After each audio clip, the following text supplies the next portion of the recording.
아, 아.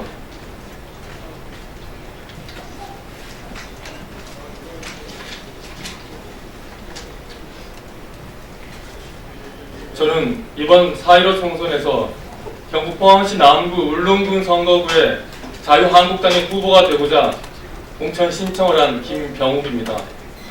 아직 선관위에 예비 후보 등록을 하지 않았고 내일 정도 고향 포항으로 내려가서 등록을 할 예정입니다. 고향에 가서 시민들을 만나기 전에 제가 공천 신청을 준비하며 며칠 밤을 설치면서 든 생각과 소회를 말씀드리고 내려가고 싶어서 감히 이 자리에 섰습니다. 저는 2002년에 대학 졸업한 학생 신분으로 한나라당 대구시지부에서 이회창 후보의 대선 캠페인을 하며 우리 당과 연을 맺었고 이듬해 국회의원 인턴 비서로 여의도에 첫 발을 디뎠습니다.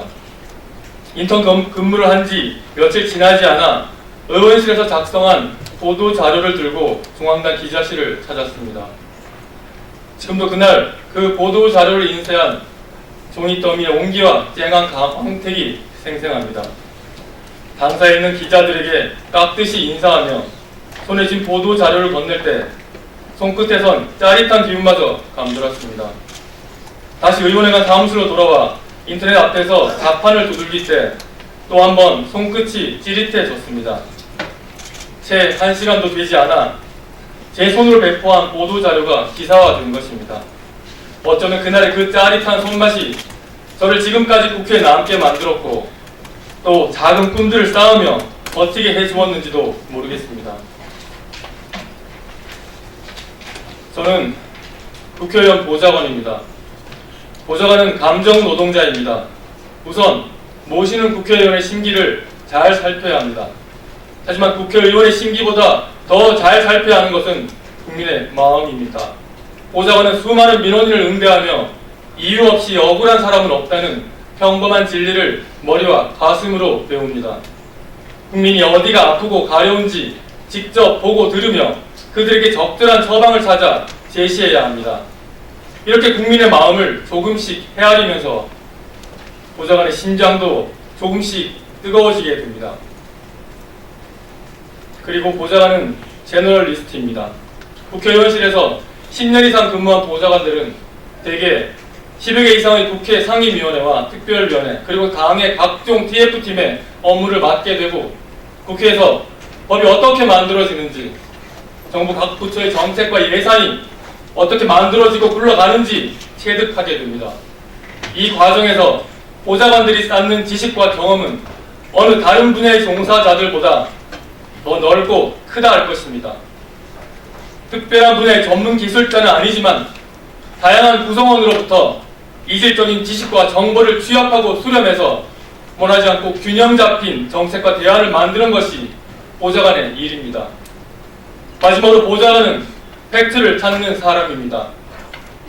국회는 예고 없는 생방송의 연속입니다. 언제 무슨 일이 터지더라도 국회는 그 일에 대해 즉시 국민 앞에 말해야 하는 책무가 있습니다. 그 말하는 집이 바로 국회의사당인 것입니다. 국회의원은 국가적인 사건이 발생하면 신속히 진상을 파악하고 문제점을 분석하고 나름의 모범 답안을 내놓아야 합니다. 이때 사건의 본질을 객관적으로 파악하지 못하고 주관적으로만 판단하게 되면 국민에게 무책임한 오답을 내놓게 됩니다. 보좌관은 국회의원의 말이 사실에 부합하고 책임성을 담보할 수 있도록 정확한 정보와 자료를 수집하고 분석해서 국회의원에게 제공해야 합니다. 이처럼 국회의원이 국민에게 책임질 수 있는 말을 할 수 있도록 끊임없이 팩트를 찾는 직업이 보좌관인 것입니다. 오랜 기간 국회와 정당에서 검증된 보좌관이야말로 막스 베버가 말한 열정과 균형 감각 그리고 책임감이라는 정치인의 세 가지 자질을 충분히 갖춘 준비된 국회의원이라고 감히 말씀드립니다. 하지만 안타깝게도 지금까지 우리나라 정당, 특히 자유한국당과 그 전신 정당들은 선거 때마다 당과 국회에서 성장해온 보좌관이나 당 사무처 요원을 골라 선발하기보다는 단발성 화제가 된 외부의 인재들을 영입하기에 바빴습니다. 그런 외부의 인재들 중 상당수가 4년 임기 동안 아무 존재감 없이 귀한 국회의원 자리만 허비한 채 사라지는 것을 숱하게 보아왔습니다. 의회 민주주의 선진국인 유럽 여러 나라들은 정당과 의회에서 일찍부터 훈련된 정치 자원들이 내부 경쟁을 거쳐 자연스럽게 국회의원이 되고 또 이들이 국가 최고 지도자에 오르는 일도 잦습니다. 그 결과 이들 국가는 30대, 40대 대통령이나 내각 수반이 곧잘 등장하며 이를 통해 확보된 국정의 역동성을 바탕으로 시대 변화에 선제적으로 대응해 세계 최고 수준의 국력을 유지하고 있습니다. 이제 우리 당도 남의 떡만 크게 볼 것이 아니라 안에서 옥석을 가려 사람을 키우는 인재 육성 구조를 만들어야 합니다. 제가 오늘 일개 자유한국당 공천 신청자의 신분으로 국회 정론관에서 언론인들의 귀한 시간을 뺏는 것은 비단 저 하나만을 알리기 위해서만은 아닙니다. 언론인 여러분들이 이번 총선만큼은 당에서 의원실에서 꿈을 갖고 묵묵히 일해온 보좌진과 당 사무처 출신들에게 보다 큰 관심과 애정을 가져 주십사 당부 말씀을 드리기 위해 이 자리에 섰습니다. 그리고 몇 말씀만 더 보태겠습니다. 경제도 안보도 폭망인 이 문재인 정권에 실망한 국민의 원성이 날로 커지고 있습니다. 온 국민을 분통 터지게 만드는 조국에게 마음에 빚이 있다는 대통령, 자신의 명대로 살아있는 권력을 엄정하게 수사하는 윤석열을 오히려 핍박하는 대통령, 우한 폐렴을 앞에 두고도 공수처에 한눈을 파는 이런 대통령에게 민심은 차갑게 돌아서고 있습니다. 하지만 여전히 제1야당은 국민의 성에 차지 않고 있습니다. 변해야 합니다. 미친 듯이 변해야 합니다. 혁명적인 공천을 해야 합니다. 요즘 크게 뜨고 히트치고 있는 방송 프로그램 미스터 트롯처럼 공천해야 합니다. 만약 미스터 트롯이 화려한 기성 가수들의 흘러간 유행가 경연장이었다면 다시 하겠습니다.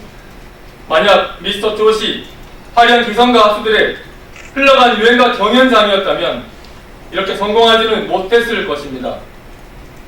재능과 실력은 있지만 아직 빛을 내지 못한 유망주를 발굴했기에 대중은 미스터 트롯에 열광했고 방송은 대박이 난 것입니다.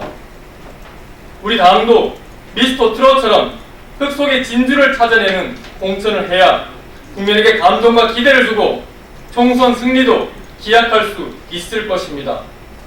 그렇지 않고 윗돌 빼서 아랫돌 베듯 현역 국회의원과 기성 정치인들을 돌려막기식 공천한다면 국민은 리모컨을 들어 다른 당으로 채널을 돌릴 것입니다. 존경하는 국민 여러분, 사랑하는 포항 시민 여러분, 저는 이제 국회의원 보좌관 경력을 미천 삼아 제 고향 포항을 싹 다 바꾸고자 합니다. 포항은 경북 제1의 도시로 포항의 변화는 TK 변화의 출발점이 될 것입니다. 아울러 국회와 당에서 제가 밟아온 청춘의 길을 등불 삼아 당의 변화와 총선 승리 그리고 정권 탈환을 위해 온몸을 바치겠습니다. 뿐만 아니라 저는 보좌관 출신으로 국회의 구석구석을 누구보다 잘 알고 있습니다. 제가 국회의원이 되면 국회의 내부 고발자가 되어 국회의 나쁜 관행과 악습을 뿌리 뽑도록 하겠습니다. 저는 지금까지 국회의원 보좌관이었지만 이제는 국민의 보좌관이 되겠습니다. 고맙습니다.